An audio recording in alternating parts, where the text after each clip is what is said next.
आज आपण बघणार आहोत कुरकुरीत खुसखुशीत बटाटा साबुदाणा उपवासाचे कटलेट कसे करायचे ते बघूया. अगदी लहानांपासून मोठ्यांनाही आवडेल इतके चवदार कटलेट तयार होतात. या महाशिवरात्रीला नक्की तयार करून बघा. नमस्कार, मी ज्योतिष किचनमध्ये सर्वांचं खूप खूप स्वागत आहे. चला तर रेसिपीला सुरुवात करूया. उकडलेले 4 बटाटे घेतलेले आहे, त्याची साल काढून घेतली. आपल्याला हे बटाटे किसणीने किसून घ्यायचे आहे, म्हणजे छान असे मऊ होतात एकसारखे, त्यामध्ये गिठोळ्या राहत नाही. ह्या पद्धतीने असे बटाटे आपल्याला किसूनच घ्यायचे आहे. आपण प्रत्येक वेळी साबुदाणा वडा करून खातोच, पण अशा पद्धतीने मी कटलेट तुम्हाला करून दाखवणार आहे. चारही बटाटे आपल्याला असेच किसून घ्यायचे आहेत, नाहीतर स्मॅशरनी स्मॅश केले तरीही चालतात.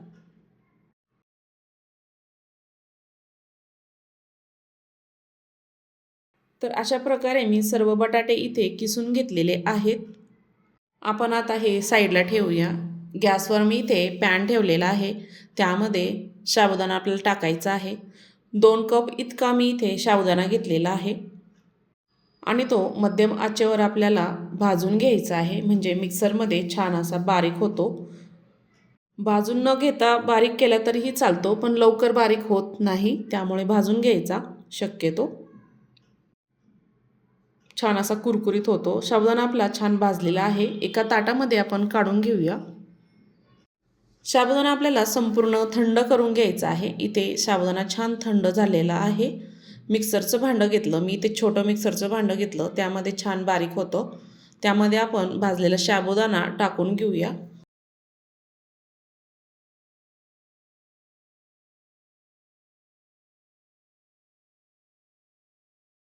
संपूर्ण साबुदाणा मी त्यामध्ये टाकून घेतला आहे आणि एकसारखं ऑन ऑफ करत आपल्याला हा साबुदाणा बारीक करून घ्यायचा आहे. याची छान अशी बारीक पावडर तयार करायची आहे. ह्या पद्धतीने मी इथे एकसारखा फिरवत ऑन ऑफ करत साबुदाणा बारीक करून घेतला.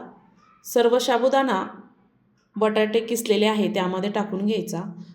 अर्धा कप इतका भाजलेला शेंगदाण्याचा कूट टाकायचा आहे. जाडच ठेवलेला आहे मी, बारीक नाही करायचा. आलं आणि मिरचीचा 2 चमचे ठेचा टाकायचा आहे. चवीपुरतं मीठ टाकायचं आणि छान आपल्याला मिक्स करून घ्यायचं आहे. यामध्ये अजिबात पाणी टाकायचं नाही आहे. 4 बटाट्यांना 2 कप इतका साबुदाणा पुरेसा होतो. अजिबात पाण्याची गरज पडत नाही आणि एकसारखं आपल्याला या आलूच्यामध्येच पीठ भिजून घ्यायचं आहे. आलूमध्ये पाण्याचा अंश असतो, त्यामुळे त्यात पाणी टाकायची गरज नाही आहे. या पद्धतीने मी इथे छान असा गोळा तयार करून घेतलेला आहे आणि थोडंसं 1 चमचाभर तेल टाकायचं आणि छान मळून मळून घ्यायचं आहे. मी यामध्ये अजिबात पाणी वापरलेलं नाही आहे आणि छान मळून मळून घ्यायचं. ह्या पद्धतीने मी इथे साबुदाण्याचं पीठ कटलेटसाठी मळून घेतलेलं आहे. आपण लगेचच कटलेट करायला घेऊया. हाताला मी थोडंसं तेल लावलेलं आहे. छोटासा गोळा घेतला, लांबसट असा तयार केलेला आहे आणि चपटा करून घ्यायचा थोडासा.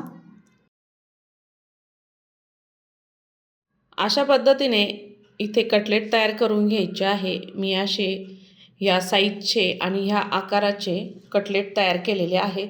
तुम्ही कोणताही त्याला आकार देऊ शकता. एकदम पसरट केले तरीही चालतात. मी असे मध्यम गोल साईजचे कटलेट तयार करून घेतलेले आहे. ह्यामध्ये मी अजिबात पाणी वापरलेलं नाही आहे आणि मी इथे इतके कटलेट तयार केलेले आहे. गॅसवर आता तेल छान गरम झालेलं आहे, त्यामध्ये आपण कटलेट सोडूया. मध्यम आचेवरच आपल्याला हे तळायचे आहेत. छान आतपर्यंत तळल्या जातात आणि मस्त कुरकुरीत खुसखुशीत तयार होतात. जास्त तेल थंडही करू नका, थोडंसं मध्यमच ठेवायचं आहे आणि आपल्याला छान हे गोल्डन कलर येईपर्यंत, सोनेरी कलर येईपर्यंत छान असे तळून घ्यायचे आहे. उपवासाला असा पदार्थ नक्की तयार करून बघा. आपण साबुदाणाचे वडे करून खातो, तर अशा पद्धतीने साबुदाणा आणि बटाट्यांचे कटलेट करून बघू शकता आणि कमेंटमध्ये नक्की कळवा. हे कटलेट तळण्यासाठी आपल्याला कमीत कमी 4 ते 5 मिनिट लागतात. छान असे तळून घ्यायचे आहे सोनेरी कलर येईपर्यंत.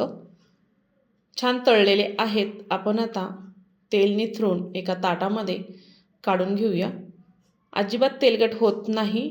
मी इथे शेंगदाण्याची चटणी केलेली आहे उपवासाची. उपवासाच्या चटण्या मी खूप साऱ्या ज्योतिष किचन चॅनलवर शेअर केलेल्या आहेत. तुम्हाला जर पाहिजे असेल तर ज्योतिष किचन चॅनलवर उपवासाच्या चटण्या पण आहेत. अशा पद्धतीने आपण आज महाशिवरात्री स्पेशल बटाटा आणि साबुदाण्याचे कटलेट तयार केलेले आहे. आजची रेसिपी तुम्हाला आवडली असेल तर ज्योतिष किचन चॅनलला नक्कीच सबस्क्राईब करा.